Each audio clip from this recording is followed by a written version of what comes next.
I don't think that at the time we had realized how bad this defense has performed against rushing quarterbacks. Mm-hmm. So is there anything you see within the Colts that could be a kryptonite like that to the Patriots? Well, something that they have that you have seen at least glints of in some of these other games where you go, Patriots are actually pretty bad at that. The running quarterback, they had him run last week a few times. He ran a lot.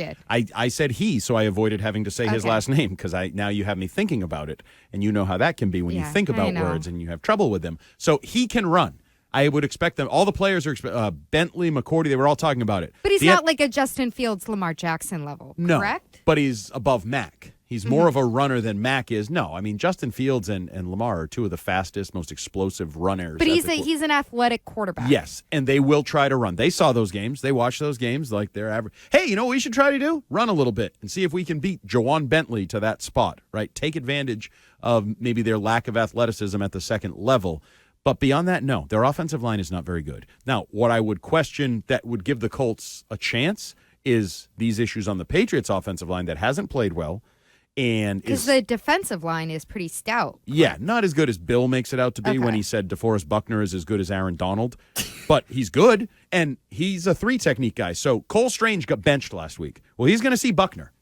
Everybody's telling me, Quinn Williams, pretty good player. Yeah, every team has a pretty good player. If you played the Patriots, he'd have to block Barmore. I can't make excuses every week for your first-round pick guard. Who? It's Cole Strange. No, Barmore? He's back. You see he's back. He's questionable. Yeah, finally, after missing 8 games, you finally get him back. Stop it. He was getting double-teamed in the first 4. Lou's being naughty. Lou thinks that Barmore has been quite disappointing this season for somebody that everybody was very high on. How you doing, man? You all right? No, listen, I actually agree with Lou. I like the player, but has anyone heard, he gets double-teamed?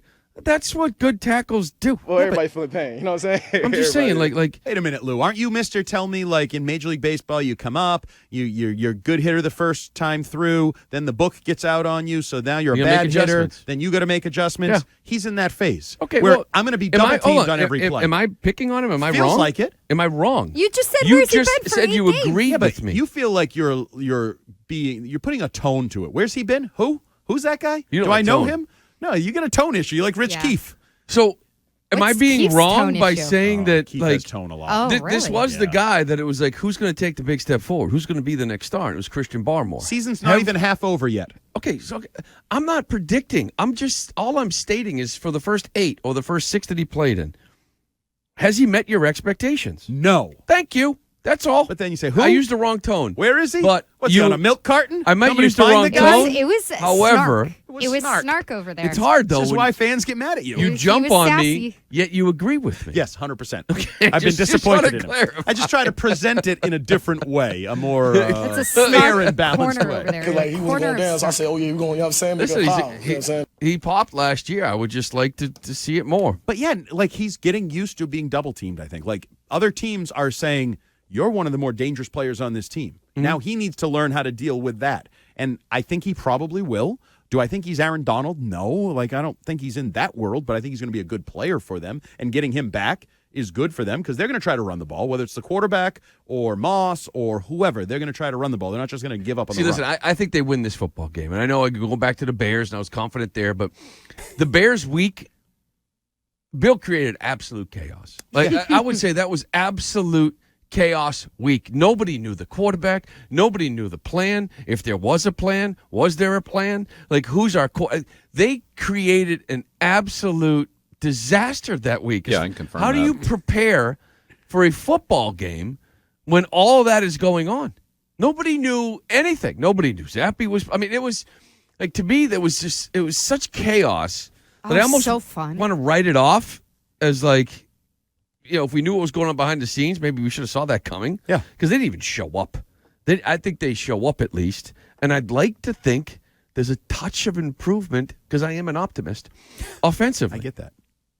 It's got to be. He's got to look better. 3 weeks rust last week against the Jets. He's got to look better here. Not if he's under pressure from Buckner, Ngakwe, Isaiah Wynn's guys. back, their starter. Yeah, he stinks.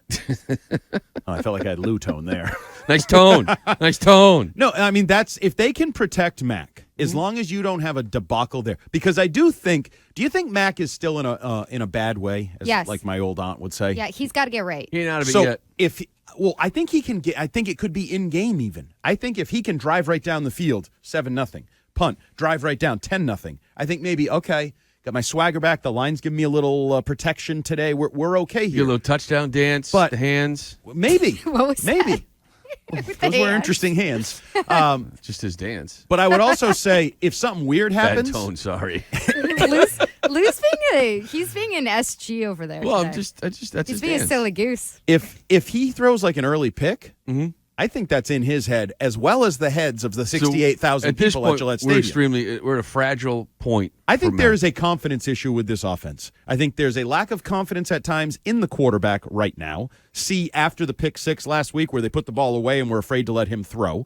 I think there's a confidence question between the quarterback and the coaching and the scheme and what you're asking me to do. I think there's a quarterback confidence issue with, he'll never say it, but the 5 guys in front of him who Yeah. get him hit a lot and force him to pull the ball down and run a lot. And I think there's also a little bit of a confidence issue in, are these guys going to get open and be where they're supposed to be?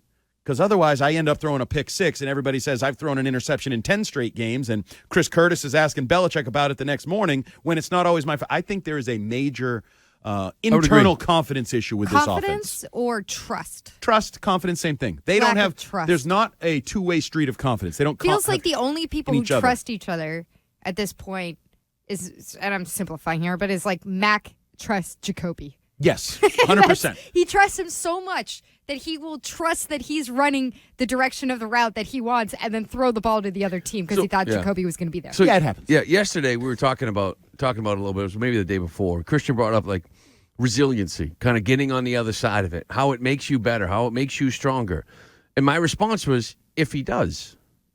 Yeah. You know what I mean? So it's like, and you know, I know around here you don't really see it with quarterbacks all that much, but all around sports, you know, you see guys and it's like, oh, he's really struggling, whether it's baseball, month of April, but when he gets on the other side of it, you know, Dustin Pedroia is the example. He takes off. Okay.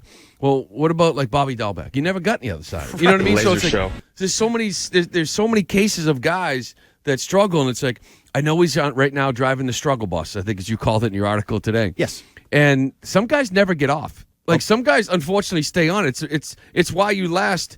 You know, the average career in all of sports isn't very long because you don't get out of it. Now, can he? I think he can. I think he's better than this. It's just a question of, does it happen here in the next week or two? Because now the schedule starts getting really tough, and they're going to ask him to do more and carry this offense, and this can snowball. They are just about to exit the easy part of the schedule, Yeah. the soft part of the schedule where you were supposed to pick up wins, feel good about yourself. McCourty talked about it all week, and I think he talked about it again this morning with the Greg Hill show, like consistency. They're not consistent. Like, they've been this middling team. It averages out to very average, but like awful loss to the Bears. Oh, good win against the Lions. Like, you kind of average it all out, but in the end, you're just average, and average is not going to work in a few weeks. When you start, and I know Zoe thinks they're going to just pencil in a win against the Bengals. Oh, layup. Why? Because they lost to the Browns? Absolutely. You This didn't is see like him tweet that? No, I mean, I he was didn't. taking like victory laps. Does he Layup think this- against the Bengals. Does he he know think Chase is wins back? come as like the transitive property? I don't know Like- what So- he was doing. And I agree with you because I think one of the biggest negative effects of the injury for Mac Jones was that he lost those games against the soft part of his schedule where the confidence was supposed to be built. Yeah, the Lions defense. Cleveland, the Lions, and even like, healthy, normal week against Chicago maybe is different. Who knows? And then, you faced a good defense in the Jets. Because right now, as we point out, I think you even had it in your article, as we've been talking about it, they're 29th in the league in the red zone. Yeah. So right now, they're living, they're strategy-wise, they're going into football games like, hey, don't push it. Try not to turn the ball over. Punt. Take the field goals. We got Falk. Keep adding 3 at a time because we don't think the other quarterback is any good. They'll turn the ball over eventually. Eventually, you're going to play Minnesota, who's going to sit there and say, if our defense plays well, we're going to hold them to 24. And then it's going to turn into Cincinnati. It's going to be Buffalo. And it's going to be Miami. And it's like, okay, you can't. At some point, you can't be 29th in the league. You can't just rely on the other team throwing up all over themselves. You got to go win some games. Got a couple weeks to kind of figure that out. That's why I say this win is probably the most important thing. but I need some style points. I need to feel better about this offense. Well, first of all, stop turning the ball over. Like that's the first style point you get. Is no matter. I don't want to hear you were hit as you threw. There was a wire hanging above the field. Like nothing. I would die for the Mac Jones 26, 225 yards, 2 touchdowns, no picks game. Yes. That's him. And I think where he comes from, and I used your interview with Mac Jones last year when he said, if you always take a profit, you never go broke. Correct. Asked him about it the other day. He lit up, by the way. It's happy as I've seen him. Coach Lance, and he used to call me Sunshine, and yeah, he taught me that in the old wing tee. Hit the run. Coach Lance was right. Right now, you shouldn't be thinking about trying to beat the Bills. I think early in the year, that's what that offense was about. We need to close the gap on the Buffalo Bills. We need to be a passing attack. We need to be able to score more points. Right now, start to build incrementally. If that's the 5-yard out to Jacoby Myers, and that's how you get to your game, I can do that 5 times in a row. Yeah. Right? I can hit Hunter Henry over the middle 5 times on a drive, and then we end up in the end zone or the red zone and score. And you end. That's not great. What'd you say, 225 yards? 20 of 24 for 225 and 2? Yeah. 70% completion percentage, 225 yards, 2 touchdowns, no picks. Get back to that first before you start thinking about, well, can I be 340 and 3 to keep up with Allen? Maybe you can. You just used some tone and said that's who he is. Maybe he can be more than that. My tone. But start with the clean 225, 2-0. Start from there and then build off of that, hopefully going forward. You got any concern about Davante Parker? So, I mean, did not practice today, out with a knee injury. Been out. I mean, that was one of the targets that Mac was more consistently looking at. Yeah, and half the time it ended in a pick. I know. These just guys saying, never open. He's record-setting. I'm thinking about how the way that you were saying that they were trying to construct an offense that could feasibly go toe-to-toe with the Bills, which I think was a fool's errand in the beginning. Yeah. Considering the roster and the coaching that you have on the offensive side of the ball right now. But, I mean, should they be looking to Tyquan Thornton to be getting more involved and be like any kind of downfield threat using the speed? Like, who steps up in there? Because, well, I guess I'm just saying, I look at the win that they had over the Jets, and I keep getting stuck on, it feels like the only other guys on the field in the skill position are Jacoby Myers and Ramondre Stevenson. Which is why I've called this offense Jacoby Myers, Ramondre Stevenson, and pray for a flag. So who else pops? Like nobody. Zappy got everybody so involved. It's done for Kendrick Bourne. I know. Did he? I know. Because he had Nick Folk kicking 5 field goals too because he played the Lions. Well, you quit on Jonnu, like who used to be your guy. Quitting is strong. You quit on him. At some Hunter point, you Henry stop beating your head has against vanished. the wall. What's going on with Hunter Henry? Hunter Henry is who he is. What do you mean? When there's a lack of production, he was the red zone threat last year. Yeah, he was fine. And then you should get more out of that. I think that's an area where Matt could look to go in the red zone if they get in these red zone opportunities. But I think you're seeing that Hunter Henry is who he is. And people take that as like disrespectful. Like he's a complimentary player. Tone. See, I think when you talk about the weapons, could be. I learned it from Lou. It's why, it's all tone. It's why at the deadline, I felt like there was an opportunity to have addition by subtraction. Meaning like these wide receivers, whether it's Aguilar, Parker, Bourne, Jacoby Myers, Thornton. Like if you have, let's just say like Parker can't play, right? Wasn't he on the DNP? Yeah, he's out. He's out. Okay, so he's out. Say Aguilar's hammy kind of whatever. He aggravates his hammy. Yeah. And he doesn't play. Or he's a healthy scratch. Sweet, we won't turn you it over. go into a game if it's just, Jacoby Myers, Thornton, and Bourne. I just think if you just picked your 3 best wide receivers and said the other guys are depth, healthy scratch, whatever, and just let everybody sort of get into a rhythm with the quarterback. Just 3 guys. That's what most teams have. Yep. Like the fourth wide, great offenses have like a stud, a good number 2, and a competent number 3. Okay? And then a guy who's a punt returner and rotates in. But they got like 5 guys trying to rotate in, 4 guys, I should say, other than Jacoby Myers, who's always involved in the offense. But the other 4, because you don't settle on 2 of those 4, none of those 4 kind of pop. Yeah, so that's why I would have traded 3. Just go. These are our 3 wide receivers. Absolutely. And we play what they get into it with the quarterback. They get into the flow of the game. Especially Bourne, because we know Bourne and Mac work. Well, if it's it not worked Bourne, last year. Just 3. No, but I agree. Tyquan Thornton is an unknown. I don't know what he's going to be in the NFL. Let me continue the other side. I just want to see 3 guys in a normal rotation get into a rhythm, with Mac Jones. I think one is Thornton. I think one is Myers. I don't know who that other guy is, but I think you were talking about Kendrick Bourne. Absolutely. Bourne and Mack worked last year. Like, our guy Brian Barrett was just about more volume. He needs more volume. Like, the production for opportunities for Bourne was great last year with Mack, and that's why everybody thought it was going to explode this year. And I actually think he's more of a known. Like, you bring up Thornton. I don't know. Can Thornton do it?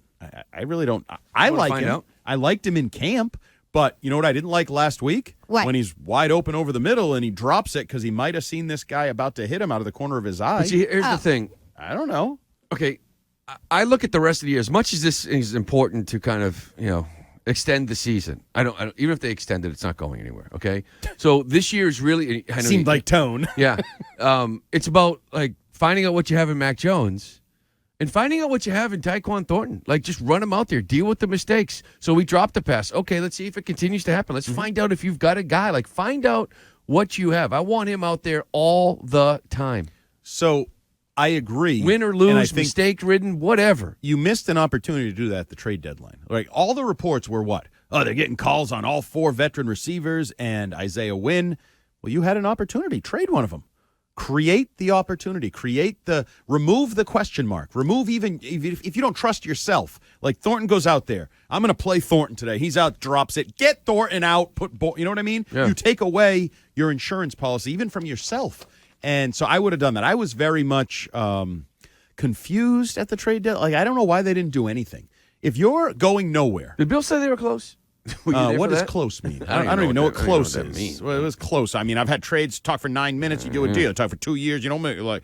Yeah, I'm sorry. I thought you were like Kyrie. I thought you read the dictionary and knew the word close, Bill. But I like, don't know what close means. What does that mean? it means close. Like, do you really need a definition of close, Bill? He can be infuriating at times. I'm with you because I thought that was a good opportunity. I thought you could have had some addition by subtraction and get other guys in a rhythm. Right. Even it's just Wynn. crowded. It's crowded. Even from day Wynn one, it's been crowded. Seems like a malcontent. Like, he's unhappy. He's picking fights with Mike Reese. Like, that whole thing. Get rid of him. Play Cannon. I don't care. Play Yadni Kajust and find out if he has any long-term potential. Guess what? Everybody's like, well, what happens? You don't have enough depth. You stink with Wynn out there, too. He gets penalties. He gets sacks. Has he done anything where you're like, oh, yeah, he's pretty good. Like, he had a good game. You won this game because of Wynn? No. Right. The only time you notice Wynn is when he's doing bad stuff, giving up sacks or getting called for penalties to lead the NFL. Which is often. Yeah, very often. Every game. So I would have traded Wynn and I would have traded a receiver and I would have said, you know what? Let's see what we have elsewhere with some of this talent that's going to be here potentially long term. Right? You're not going to – Nelson Aguilar not here next year. Jacoby Myers, is he here next year? I asked you because I think we brought it up quickly yesterday rather.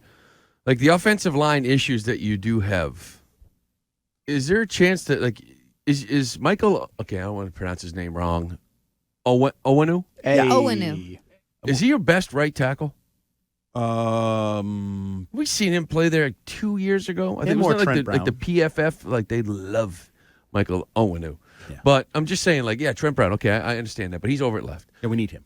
So, is there a chance could you bump Isaiah Wynn in at guard, or would that just do too much damage and put Owenu as right tackle? I don't think it would work because I think Wynn, first of all, has been sulking all year because he's not at left tackle. He had been a left tackle. Now all of a sudden you move him to right tackle. I think he's been sulking since day one. He admitted they hadn't really talked about it. He found out when he got on the field and they told him to play right tackle. He's been upset the whole time. Now you move him to guard in a contract year. Now you're hurting his money even more probably. He's not a bright guy, is he? I don't know about that. I'm just saying, like, if I was his agent, don't you grab him by the ears and just be like, dude, okay, listen, don't you understand what's going on here? Yeah. Like, you move from left tackle to right tackle. Okay, great. You went from X dollars to at least, Y dollars. Like, it's still very valuable. You've proven you could play left tackle. They just switched you for some reason. I can talk that off to any team in the world and say you're still a left tackle. Play right tackle at a very high level. Show that you are, like, a Pro Bowl quality at both or whatever. I don't know. Or I can handle that. But, Jesus, get your head out of your ass. Stop feeling sorry for yourself because now you're just a rotational guy. I can't even promote you as a starter. You're awful. Right. You're putting bad tape out there, bad stats, bad everything. Everything. And you know what? It's also dated logic to say right tackle is that big of a difference from left tackle. Right tackles make a boatload of money now, too. It's very similar. Like, that has kind of gone out the old window of, you got to have your left tackle be good. No, you have to have good tackles on both sides of the ball. So, yes. I think he has. I think there's no chance he gets a big deal. He screwed himself royally. He's going to get like a 1-year prove-it deal in the offseason. I don't know how that works, but I don't know. We'll see. It's just not smart in his eye. Let's go to Omar in Brookline in this Patriots offense. Go ahead, Omar. Hey, how you doing? Good, buddy. Thank you. I'm good. Thank you for taking my call. I wanted to ask you guys your opinion on this, though, is regarding the Pats offense. Why don't they just really simplify it? I know they dumbed it down a little bit for Zappe, but why don't they simplify it for Mac more? Because he was very successful with a simplified offense last year. And I feel like the Pats, I don't know if it's Patricia just having a big ego and just having it and not playing to Mac's strengths and stuff. What do you think on that? Well, no, I think they were trying to invest in expanding the offense, having more, bullets in their gun, so to speak. And if you had to get into a shootout with Josh Allen, did you have the capability? We bring in Davante Parker, a down-the-field 50-50 ball guy. We're adding him to the offense. We're going to use him. How many times did we hear this summer, like, this offense, it's going to give our playmakers chances to make plays down the field? I think that's what they wanted to do. I don't think that's a Patricia thing. I think the offseason was Bill. I think Bill was overseeing the streamlining and expanding of the offense. But I will tell you, joking about you talking to Matt and the whole Mac and the whole you don't go broke if you always take a profit thing, and the way he lit up and he said it'll always be that way in my mind, I felt like that was pushing back against the different philosophy of down the field and 50-50 balls. I think he believes his offense, if he could run it his way, RPOs, short passing game, dink. He also said to you guys, he'd been accused of being dink and dunk his whole life, right? Well, he dink and dunked his way to a national title with good weapons, good talent around him. He also chucked it deep to wide open guys, too. I know. I think that's how he believes. Like, if we dink and dunk, there will be opportunities to throw it deep. We'll lull them in. Like, I still think that's the root of this, is Mac looks at the offense one way, and the Patriots, Matt Patricia, the triumvirate, or whatever you want to call it, collaborative, looks at it a different way. And they're still trying to find their happy medium.